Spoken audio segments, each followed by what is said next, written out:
அந்த அளவுக்கு இந்த ரிஷபராசி என்பர்கள் இந்த 2025 பாத்தீங்கன்னா தேவையில்லாத பிரச்சனைகள்ல அலுவலக ரீதியாக மாட்டிக்கிட்டே இருந்திருப்பாங்க.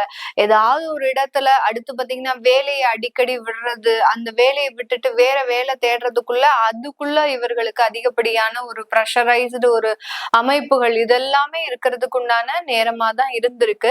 இப்போ உங்களுடைய அந்த விரய ஸ்தானாதிபதி அப்படின்னு சொல்லக்கூடிய, அடுத்து கலத்திர ஸ்தானாதிபதி அப்படின்னு சொல்லக்கூடிய அந்த செவ்வாய் பகவான் 9ஆம் இடத்துல உச்சம் பெற்று வரப்போறாரு. இந்த 9ஆம் இடம்ன்றது பாக்கியஸ்தானம். அடுத்து பாத்தீங்கன்னா உங்களுடைய தந்தையை குறிக்கக்கூடிய ஒரு ஸ்தானமும் கூட. அதனால இந்த இடத்துல தகப்பனார் வழியாக உங்களுடைய அப்பா தந்தை வழியாக நிறைய ஒரு சப்போர்ட் அப்படின்றது இந்த ரிஷபராசி என்பர்களுக்கு நிறைய கிடைக்கக்கூடிய ஒரு நேரமாக இருக்கும்.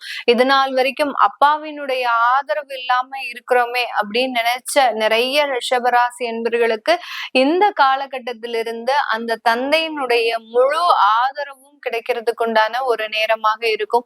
நிறைய பேர் தந்தையினுடைய தொழிலை கூட ஏற்று நடத்துவதற்குண்டான ஒரு பொறுப்புகளை சுமக்கக்கூடிய ஒரு தருணம். அப்பா வழி